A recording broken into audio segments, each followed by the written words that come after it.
The Kithrin hunting pack moved through the dense undergrowth of Kepler 442b with practiced silence. Their elongated limbs, evolved for swift strikes, carried them across the forest floor without disturbing a single leaf. 8 apex predators, each standing nearly 3 meters tall with razor-sharp claws and bioluminescent patches that pulsed in coordinated hunting patterns. Pack leader Zexthul raised his primary arm, signaling the others to halt. Through the canopy above, the twin suns cast dappled shadows that danced across his chitinous exoskeleton. His thermal sensors had detected something unusual, a warm-blooded creature moving erratically through their territory. Small prey, hissed Velthar, the pack's tracker.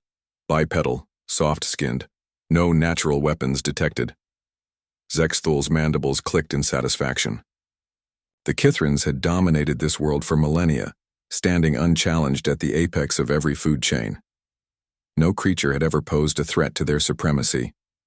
This soft, fleshy thing would make for an amusing diversion before the real hunt began. The pack spread out in their traditional formation, a perfect octagon that would tighten like a noose around their prey. They had used this technique to bring down everything from the armored megalodons in the crystal caves to the flying razor wings that nested in the volcanic peaks. Nothing escaped the Kithrin hunting formation. Through the trees they caught their first clear glimpse of the creature. It was small by their standards, barely 2 meters tall, with pale skin and strange coverings that seemed to serve no protective purpose.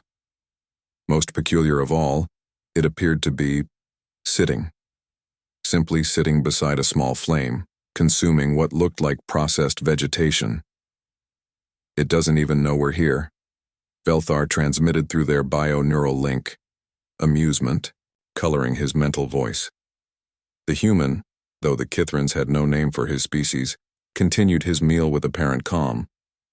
Marcus Chen had been surveying this planet for 3 months, cataloging its flora and fauna for the Terran Colonial Assessment Division. He'd encountered the Kithrins twice before, observing them from a distance while they hunted. Beautiful creatures, he'd noted in his reports. Perfectly evolved predators with remarkable pack coordination. He'd also noted something else the Kithrins didn't realize about themselves. They were creatures of pure instinct, operating on millions of years of evolutionary programming, predictable, exploitable. The pack began to close their formation, 50 meters. 40. 30. Marcus finished his meal and stood slowly, brushing crumbs from his survey suit. He reached into his pack and withdrew a small device, a standard-issue emergency beacon that every human explorer carried. But Marcus had made some modifications during those long, quiet nights in his temporary shelter, 20 meters. The Kithrins could smell his fear scent now, or what they assumed was fear. Their bioluminescent patches pulsed faster, signaling the final phase of the hunt. Marcus pressed a button on his modified beacon. The device emitted a sound, not audible to human ears, but perfectly pitched to the Kithran neural frequency.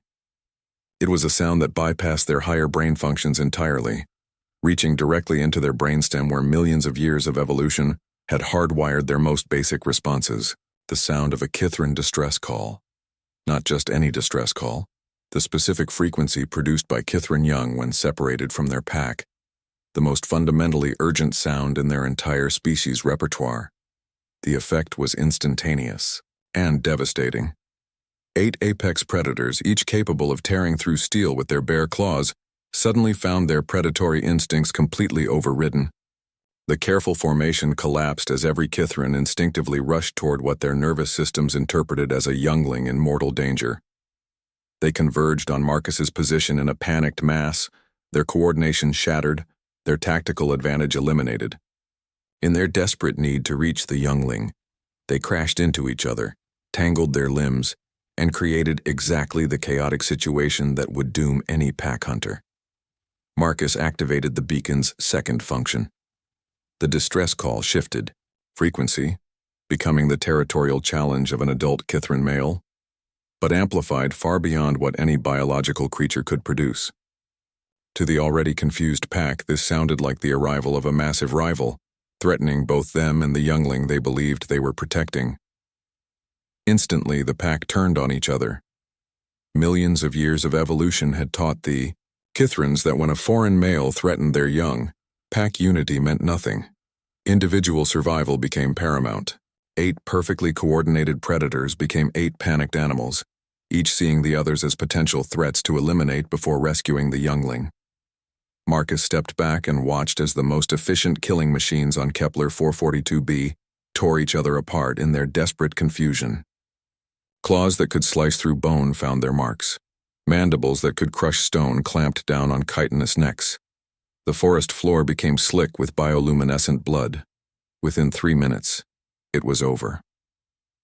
7 Kithrans lay dead or dying. Only Zextal remained, wounded and confused, his neural link severed, his pack destroyed. He looked at the small human with eyes that held the first glimmer of fear his species had ever known. Marcus deactivated the beacon and regarded the surviving predator with something approaching sympathy. "I'm sorry," he said softly, knowing the Kithran couldn't understand his words but hoping his tone might convey his meaning. "But you made the same mistake every apex species makes. You assumed that being the perfect predator made you untouchable. You forgot that evolution's greatest predator isn't the one with the biggest claws or the strongest bite." He gestured to his own unremarkable form. No natural weapons, no armor, no enhanced senses. Evolution's greatest predator is the one smart enough to turn your own instincts against you. Zextal limped away into the forest, the first Kithran in history to retreat from prey. Behind him, Marcus began uploading his data to the orbital research station, adding a new note to his files. Kithran pack hunting behavior exhibits exploitable psychological triggers. Recommend caution for future colonization teams, but no significant threat to human settlement. He packed his modified beacon carefully. It had served its purpose, but Marcus suspected humanity would have need of such tools again. The galaxy was full of perfect predators after all. None of them had yet learned to fear the persistence hunters from Earth, the species that had conquered their own world not through strength or speed, but by understanding that in the grand game of evolution, intelligence wasn't just another adaptation, it was checkmate.